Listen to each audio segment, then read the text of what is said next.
여러 어려움 속 두려움을 물리치고 이 자리에 예배자로 오신 여러분의 믿음은 복받을 믿음입니다. 여러분의 평상시 운전 습관, 또 차를 이렇게 대하는 가치 속에 어떤 자세로 운전하시고 또 차를 타고 내릴 때뿐만 아니라 특별히 손님이 내 차에 앉을 때, 또 내 윗사람이나 소중한 사람을 이렇게 동행할 때 여러분 마음은 어떻게 배려하는지 모르겠습니다. 그래서 오늘 이 본문 등장하는 다윗은 예수 그리스도를 가장 많이 닮은 복받은 사람입니다. 그래서 하나님의 부르심에는 후회함이 없으시다, 이런 말씀처럼 하나님이 다윗을 택하셨어요. 부르시고 세워주셔서 이스라엘 왕의 위치까지 올려주셨습니다. 다윗은 베들레헴 시골뜨기 아닙니까? 인물도 형제들에 비해서 내세울 게 아무것도 없었던 사람입니다. 근데 다윗이 복받았어요. 다윗이 은혜 충만했어요. 다윗은 현세 이르기까지 가장 부러운 인생 중에 한 사람이 다윗입니다. 저도 너무 부럽습니다. 오늘 본문에 다윗이 복받은 비결, 다윗이 다윗으로 수많은 신앙의 후대들에게 모델이 되는 원리를 우리에게 가르쳐 줍니다. 2020년을 어떻게 살까? 특별히 이 2월달 말씀 속에 우리는 어떤 인생으로 한번 고백하면서 살아볼까? 위대한 인생 되기를 소원하는데 그 기초, 원리는 뭘까? 한번 생각해 봅니다. 바다에서 잡아 올린 고기들 배를 이렇게 갈라서 살펴보면 인생들이 얼마나 자연을 파괴하고 동식물들에게 죄를 짓는지 단적으로 보여주는 현상들이 많이 나타납니다.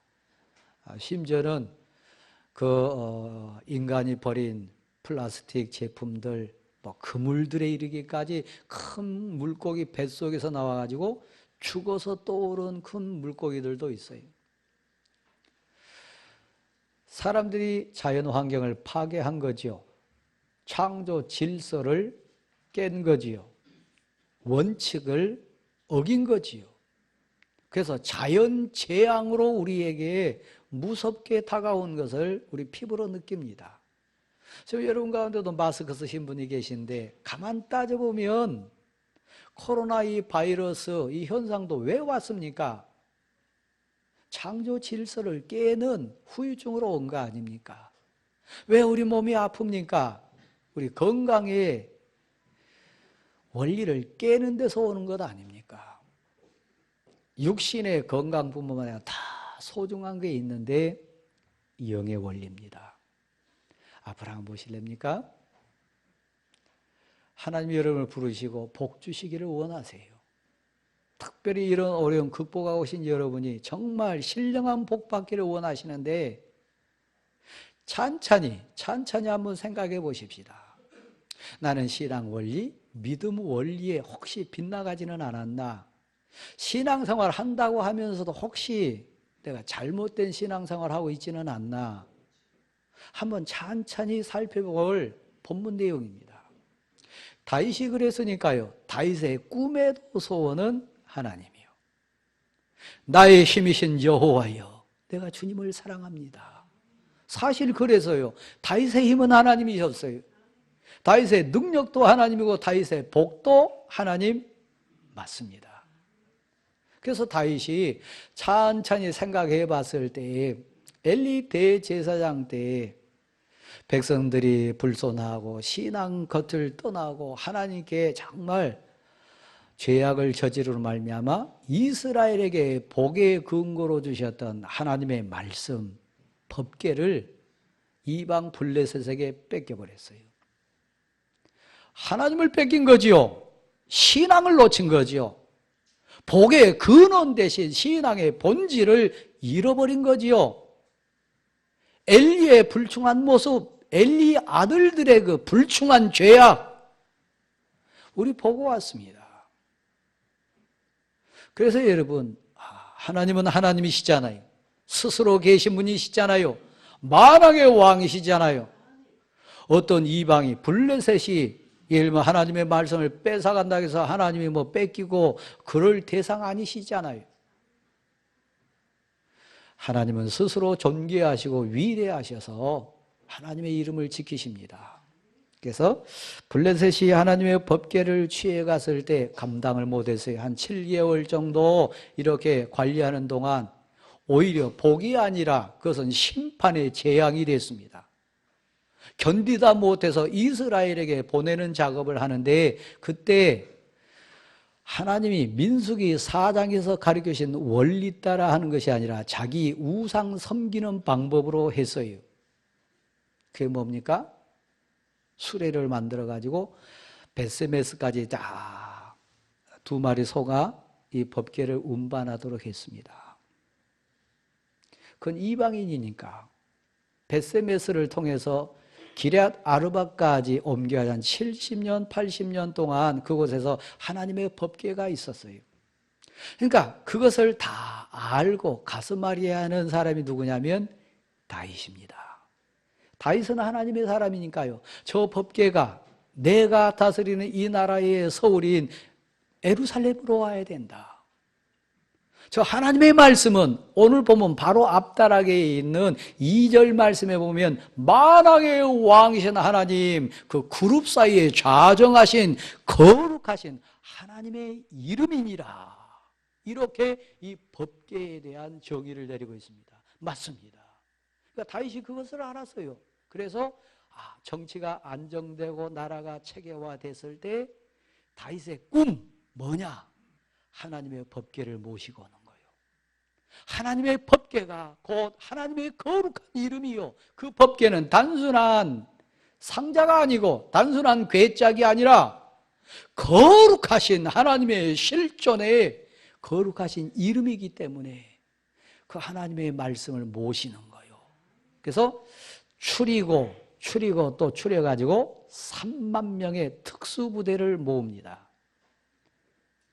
오늘 본문 앞자락에 있는 1절부터 나온 말씀 보면 3만 명의 특별한 군인을 차출해가지고 이 법궤 운송 작전을 시작합니다. 하나님이 기뻐하셨을까요? 싫어하셨을까요? 하나님이 하나님의 사람 다윗이 하나님의 말씀을 찾고 법궤를 모시기 원하는 소원 가운데 작전을 진행하는 걸 얼마나 기뻐하셨을까요? 그래서 그 은혜 가운데 도우신 가운데 말씀이 이제 운송되기 시작합니다. 다시 한번 앞을 보실랍니까? 저도 실수 많이 합니다. 여러분도 회개한 부분이 있었을 겁니다. 다윗 하나님 사랑했어요.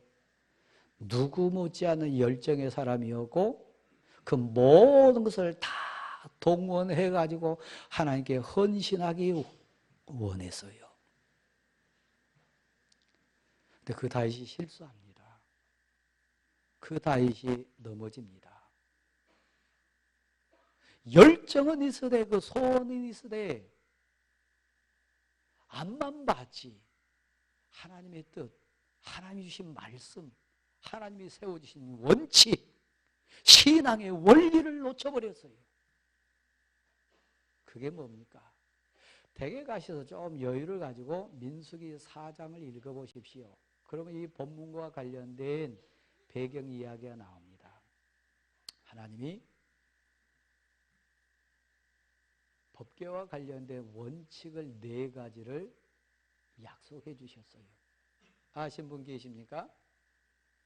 첫 번째는 반드시 레위인이 감당한다.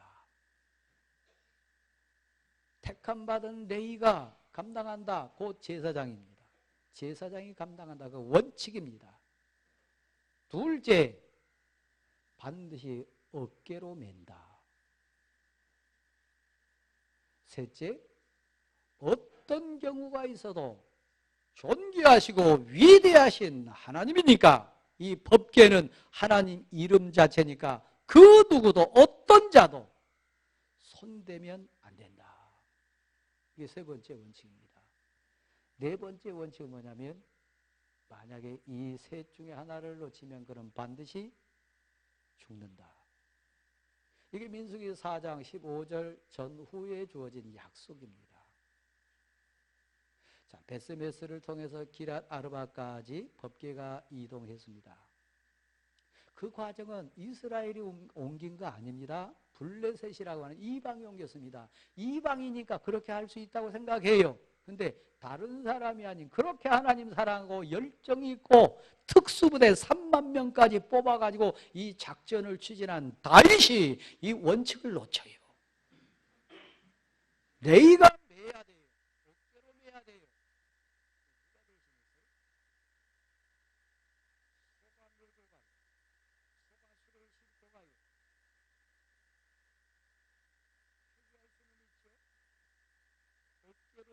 하나님의 말씀, 존귀하고 위대한 말씀, 내 제사장이 매야 될 부분을 소에게 부탁합니다.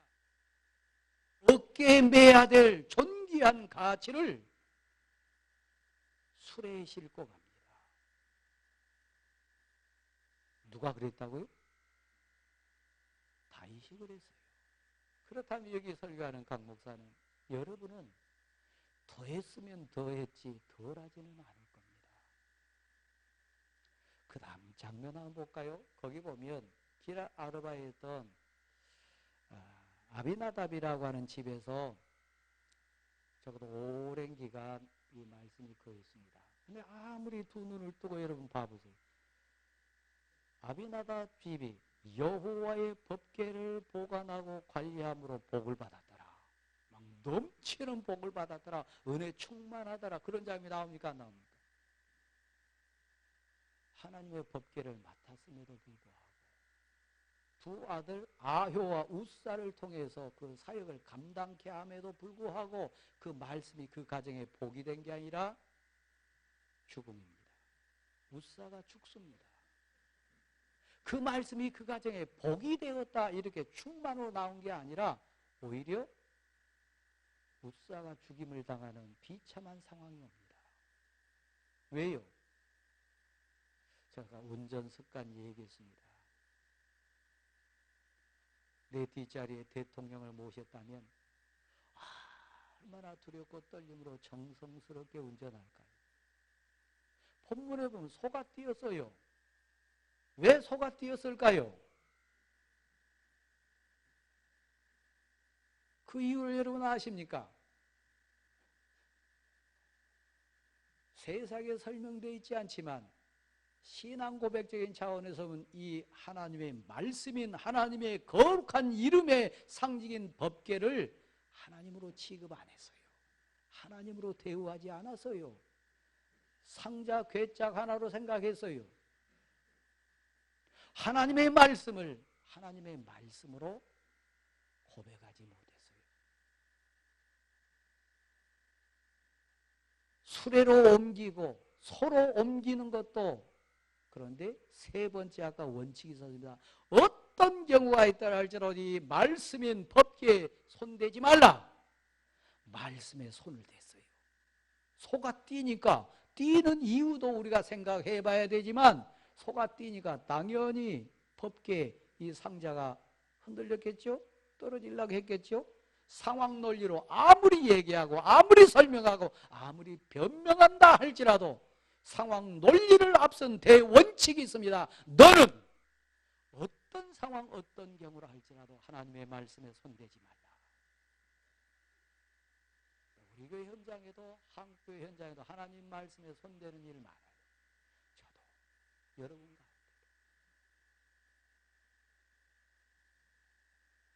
하나님 법궤에 손을 댄 우사가 진정 하나님의 두려움을 알았다면 하나님의 거룩하시고 존귀한 말씀을 알았더라면 손 댔을까요? 안 댔을까요? 될 수가 없지요. 제 이름 속에 솥이 있습니다. 저는 목회자로서 설교자로서 사실은 많이 생각합니다. 제 책상에 솥단지를 갖다 놓고요. 날마다 한 기절씩 솥과 관련된 제 사역과 관련된 걸 하나씩 넣고 있습니다. 근데 여러분 육신의 눈으로 봐도 솥이 펄펄 끓고 있고 시뻘게 달궈진 솥이 있다면 정신이 제대로 된 사람은 솥단지에 손 댈까요, 안 댈까요? 안 됩니다. 하나님의 말씀 법계는 생명입니다. 존귀하신 하나님입니다. 아효가, 우사가 하나님의 말씀을 알고 하나님을 알고 하나님의 심판을 알았다면 어찌 감히 법계에 손을 댑니까? 사실 죽어도 마땅하지 않아요? 이건 우리 이야기로 통해 보면 우리 이야기니까 두렵습니다. 자, 다시 민수기 4장으로 갑니다. 메인이 멜지니라, 어깨에 멜지니라. 어떤 경우도 손대지 말라. 그러면 반드시 죽는다. 이건 하나님의 약속입니다. 창세기 2장 17절로 제가 다시 한번 가보겠습니다. 동산 중앙에 있는 선악과 나무는 하나님이 하나님 되심, 아담과 하와는 인생인 뿐임, 그는 피조물이라고 하는 상징이 뭐냐? 선악과입니다. 이 선악과는 너가 사람이고 나는 너의 창조자, 조물주가 되는 하나님 그 구별이 뭐냐? 이 선악과입니다. 너가 먹는 날에는 나를 인정하지 않는 거다. 너가 사람됨을, 내가 하나님됨을 인정하지 않는 거다. 먹는 날에는 반드시 어떻게 된다고요? 죽으리라. 그 약속입니다. 똑같은 약속입니다. 그래서 여러분, 우사가 죽습니다. 그때야 하나님의 사람 다윗으로 정신이 바짝 들어가지고 깨닫습니다. 두려워합니다. 내가 열정은 있었으나 소원이 있었으나 원칙을 놓쳤도다.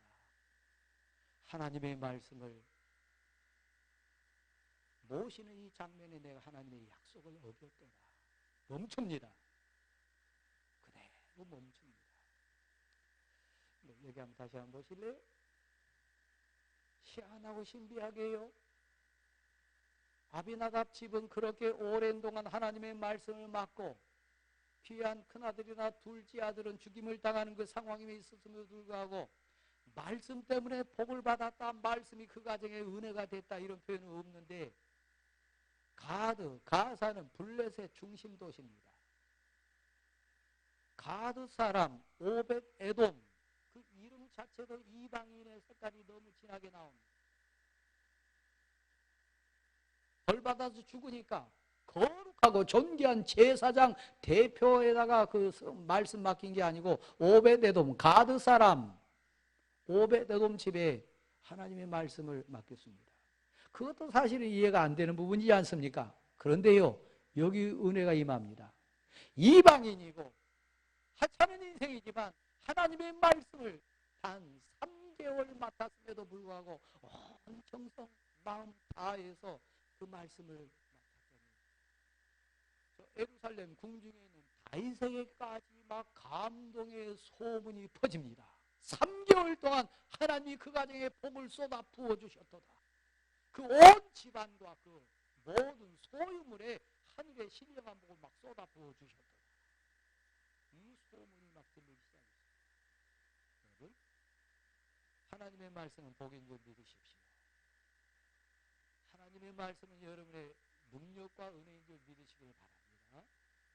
비록 오벳 에돔 가정이지만, 가드 사람이지만, 이방인이지만 하나님의 말씀을 3개월이라고 하는 짧은 시간이지만 최선을 다해 관리하고 맡았을 때 그 온 집과 그 모든 소유물에 하늘의 복을 쏟아 부어주신 분, 우리가 믿는 여호와 하나님인 것을 믿으시기 바랍니다. 그 소문이 들렸어요. 은혜를 사모하는 자는 은혜 자리에 갑니다. 하나님의 복에 대한 소망이 있는 사람은 복받는 비결을 알려고 발버둥칩니다. 오벳 에돔이 그런 복을 여호와의 말씀 때문에, 여호와의 법궤 때문에 복받았다고는 소문이 들리는데 가만히 있을 다윗입니까? 아니요. 설레는 마음으로, 기대하는 마음으로 오벳 에돔의 집에서 여호와의 법궤를 다시 운송합니다. 여러분 천천히 한번 봐보실래요? 13절 한번 읽어보실랍니까? 6절과 13절 한번 비교해 보시면 좋을 것 같은데 13절 한번 읽겠습니다. 13절 여호와의 궤를 맨 사람들이 6걸음을 가매 다윗이 소와 살진 송아지로 제사를 드리고. 자, 거기까지 보겠습니다. 6절의 말씀하고는 차원이 달라요. 법궤를 누가 운송합니까? 소가 합니까? 수레로 합니까? 제사장이 합니다. 당연히 레위지파 제사장이 하지요. 어떻게 합니까? 어깨에 맸다 그랬습니다. 원칙대로 합니다. 소가 싣고 쭉 가던 소가 뛸 만큼 그런 정성 없음의 모습이 아니고요. 13절에 나온 그 장면은 사람들이 맨 어깨로 맨 법궤를 몇 걸음이요? 단 6걸음 뗀 후에 내려놓고 제사 드리는 장면이 나옵니다. 온 정성, 뜻 다 모아가지고 6걸음 뗀 다음에 송아지 잡고 모든 마음 다해서 예배 드리는 장면이 나옵니다. 예배 드리신 여러분, 여러분 복이 뭡니까? 여러분 은혜의 기준이 뭡니까? 말씀입니다. 하나님의 말씀입니다. 말씀을 사모하십시오. 존귀히 여기십시오. 소중하게 사모하십시오. 그럼 하나님이 여러분에게 복 주실 줄 믿습니다. 정말 그렇습니다.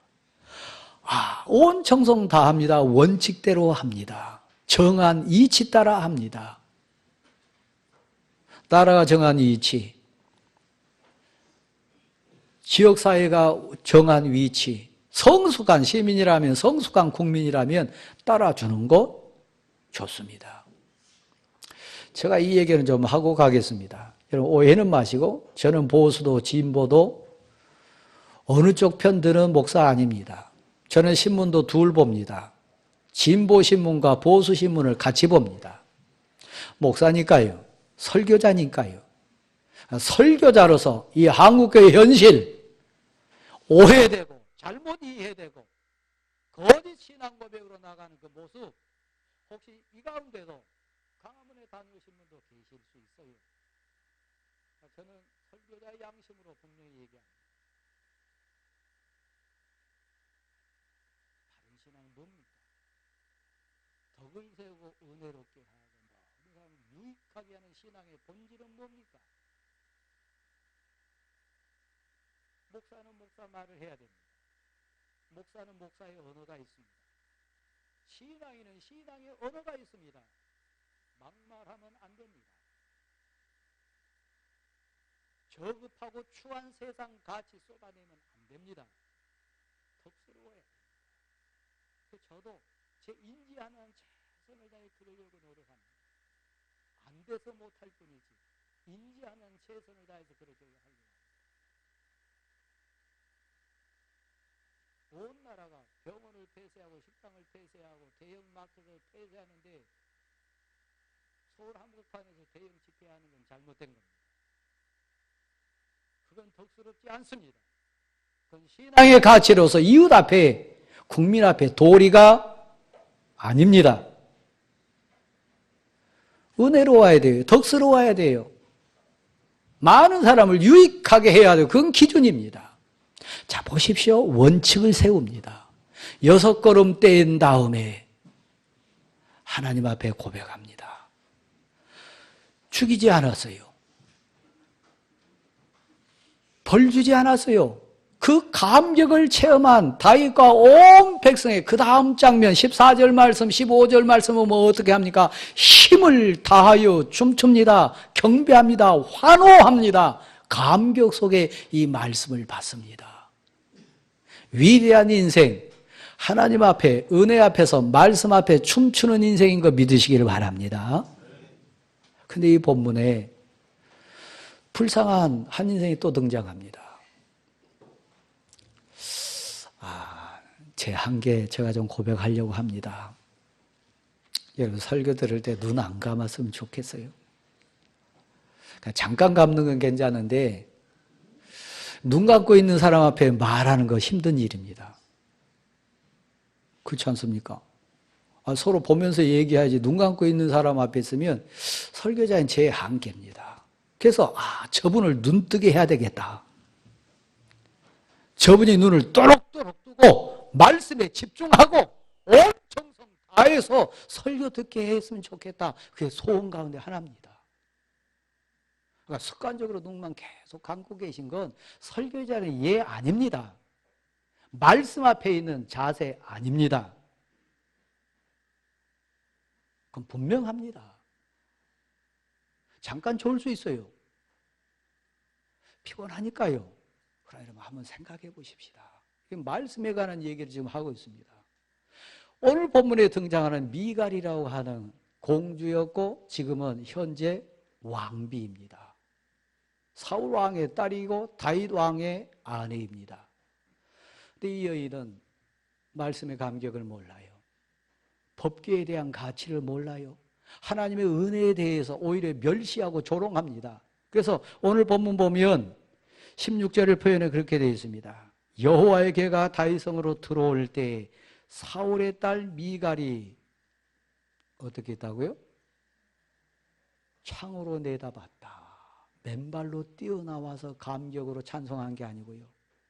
이 자세, 이 태도, 이 모습을 한번 보십시오. 전형적인 은혜가 뭔지 모르는 자입니다. 은혜 충만해가지고 힘 다하여 춤추는 왕이 들어오고 법궤가 들어오고 하나님의 백성들이 환호하면서 춤추는데 이 여인은 은혜하고 관계없습니다. 창으로 내다봅니다. 그 다음 장면 보면 춤추는 왕을 조롱합니다. 멸시합니다. 비난합니다. 말씀을 모르는 자의 전형적인 형태입니다. 그러니까 여러분 혹시라도 눈 감고 계속 그런 것은 창으로 내다본 거하고 똑같아요. 정성을 다하세요. 정 안 되면 허벅지를 꼬집어서라도 정성을 다하십시오. 기록된 말씀뿐만 아니라 선포된 말씀은 하나님의 말씀입니다. 사랑하는 성도 여러분, 행복한 사람 나옵니다. 하나님이 우리 성에 들어오셨도다. 하나님의 법궤가 예루살렘에 들어왔도다. 하나님의 말씀을 모셔놓고 온 백성을 향하여 두 손 들고 축복하고 있는 행복한 왕. 백성 앞에 선물을 줄 뿐만 아니라 하나님의 은혜를, 하나님의 복된 법궤인 말씀이 우리 성중에 들어갔다고 하는 감격 속에 춤추고 있는 다윗, 위대한 사람 여러분이 되기를 간절히 소원합니다. 그래서 그는 한 발 더 나갑니다. 백성들에게 축복하니까 은혜 받고 춤추고 좋아하고 축제가 이루어졌습니다. 잔치가 벌어졌습니다. 그래서 그 감격을 가지고 그 다음 자기 집으로 갔습니다. 집에 왜 갔습니까? 집안에 축복하기 위하여, 가정에 축복하기 위하여 집으로 갔습니다. 근데 오늘 본문에 보십시오. 집에 들어서자마자 한 여인이 나옵니다. 누굽니까? 은혜를 모르고 하나님을 모르고 진정 하나님의 가치를 모르는 미갈이 나와서 맞이하는데 뭐라고 얘기합니까? 염치 없는 자가 경망스럽게 부끄럽게 춤췄도다. 은혜 받고 사랑받는 자를 비난합니다. 제가 여러분에게 설교자로도 한번 얘기하겠습니다. 앞을 보시렵니까?